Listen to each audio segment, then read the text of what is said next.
Dear student, मैं दीपक वर्मा आप सभी लोगों का अपने YouTube channel interactive physics by Deepak Verma में स्वागत करता हूं। बच्चों, आज मैं स्टार्ट करने जा रहा हूं वॉल्यूम नंबर 2 खंड खा, जो कि क्लास 11th का सेकंड पार्ट है। सबसे ज़्यादा important for your academic and for your competitive exam. तो आज हम इसका श्री गणेश करेंगे, शुभारंभ करेंगे। तो ये जो वॉल्यूम नंबर 2 है, वॉल्यूम नंबर 2 में हम लोग पढ़ेंगे क्या, तो आज हम थोड़ा सा ब्रीफिंग कर लेते हैं जो हमें पढ़ना है। बच्चों, आप लोग पता होगा कि इस दुनिया में हर चीज़ मैटर है, ठीक है। जो मैटर है जिसमें मास है, तो जो ये द्रव्य है वो तीन पार्ट से मिलके बना हुआ है। यानी द्रव्य के 3 प्रकार होते हैं। एक आपने पढ़ा है ठोस, एक आपने पढ़ा है द्रव, और तीसरा होता है गैस। ठोस, द्रव, गैस।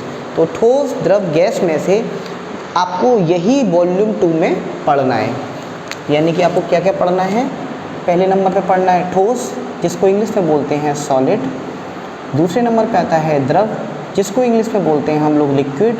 और तीसरे नंबर पे आता है गैस, जिसको तो गैसियस स्टेट या गैस ही बोलेंगे।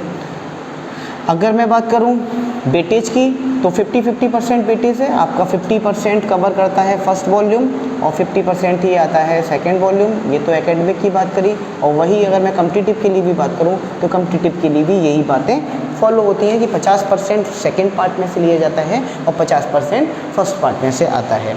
तो आज हम लोग पढ़ेंगे सेकेंड पार्ट का पहला चैप्टर। बिल्कुल शुरू से पढ़ाऊँगा, जीरो से पढ़ाऊँगा, और रेगुलर रहिएगा क्लास में।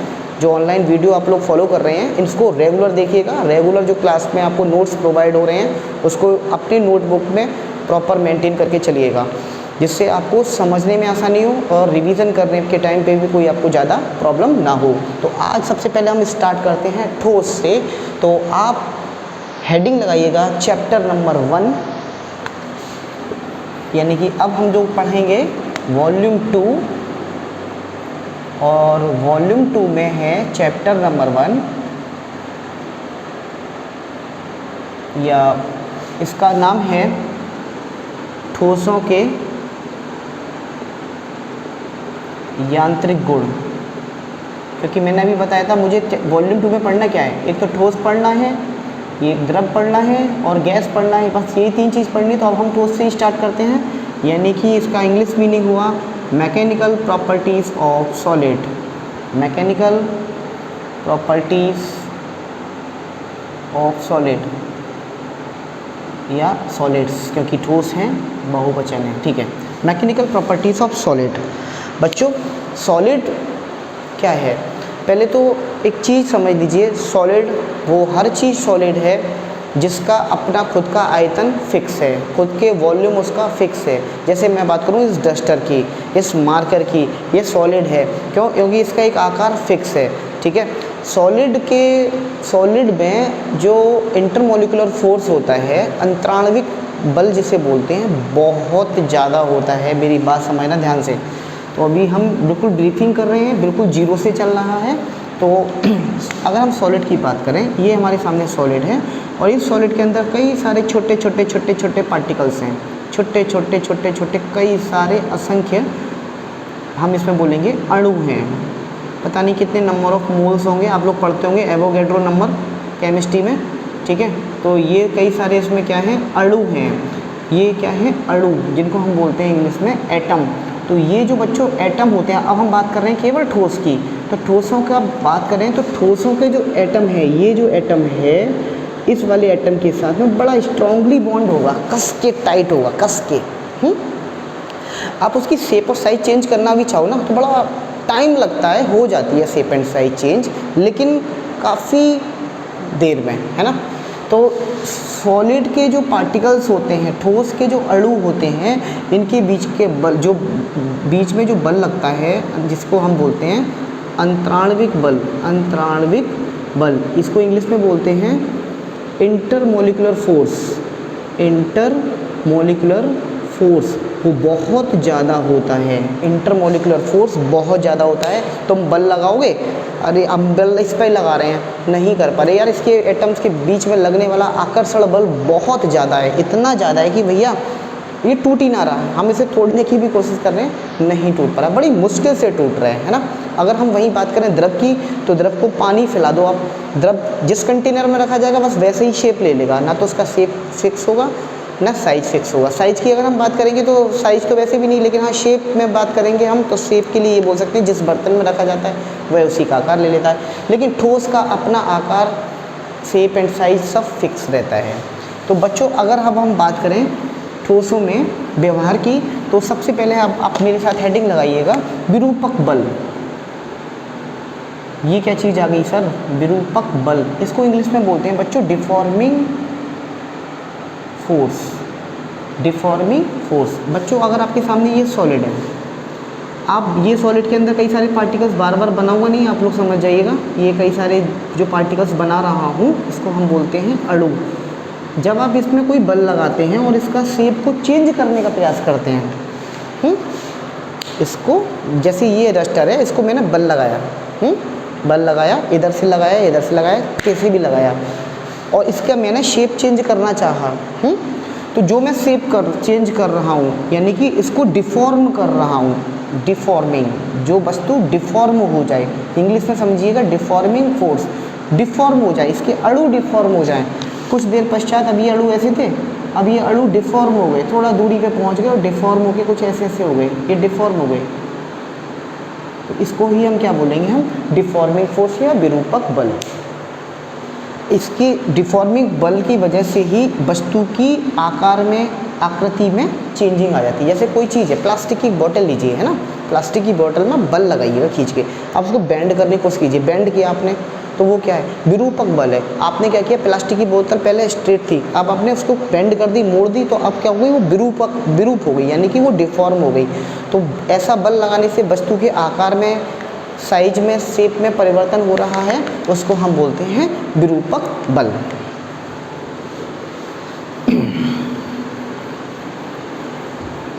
उसके बाद नेक्स्ट टॉपिक है आपका प्रत्यास्थता।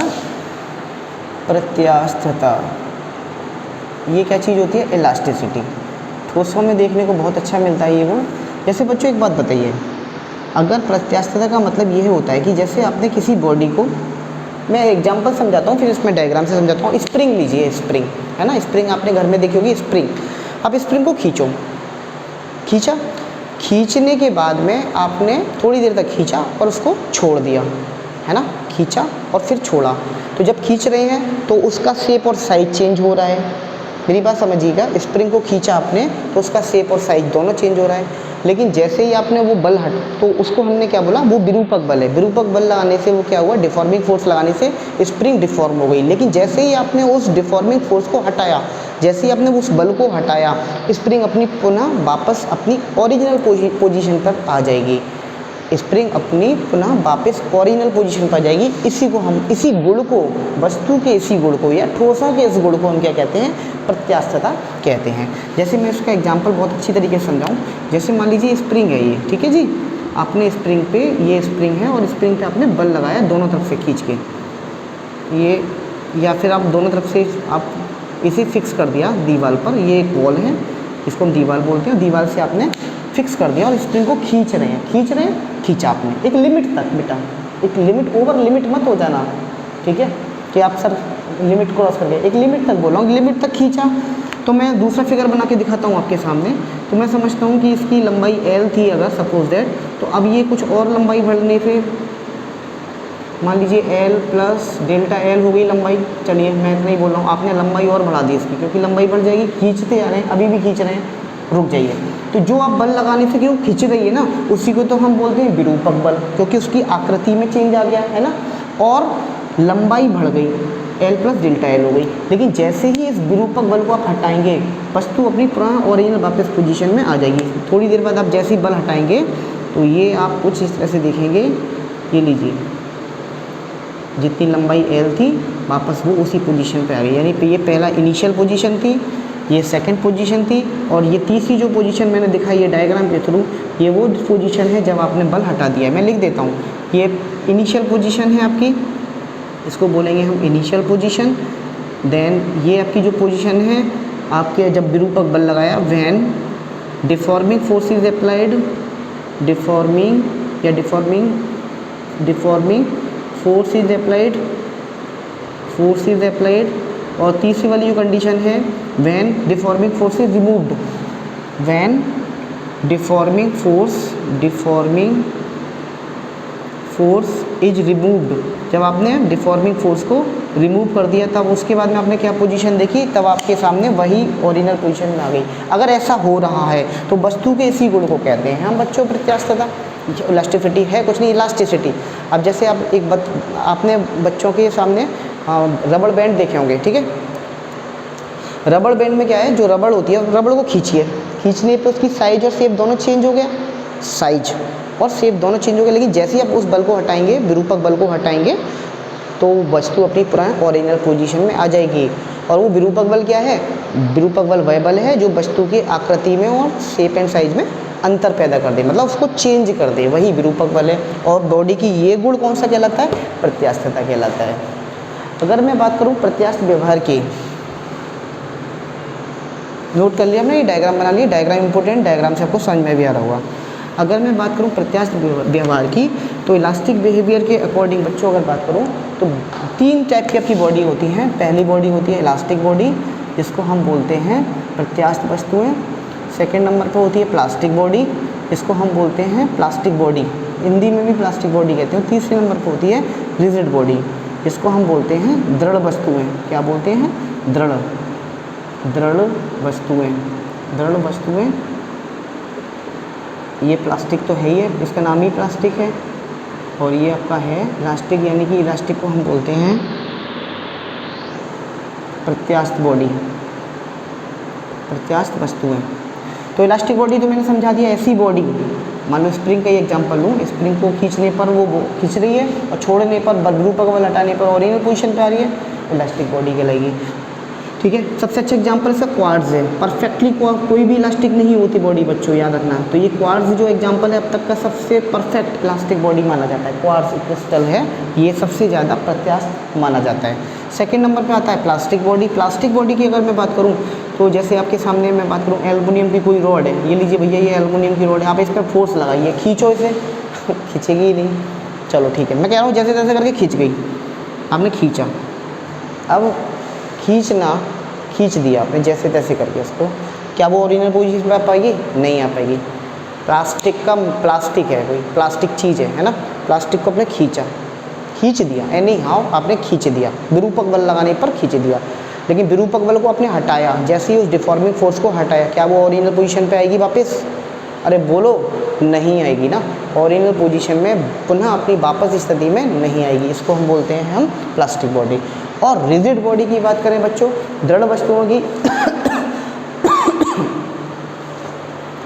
अगर वास्तव में तो अगर हकीकत में बात करूँ रिजिड बॉडी कोई एग्जिस्ट करती नहीं है। अगर रिजिड बॉडी की बात करूँ तो बाह्य बल लगाने पर उसके कणों के बीच की सापेक्ष दूरी में कोई परिवर्तन ना हो।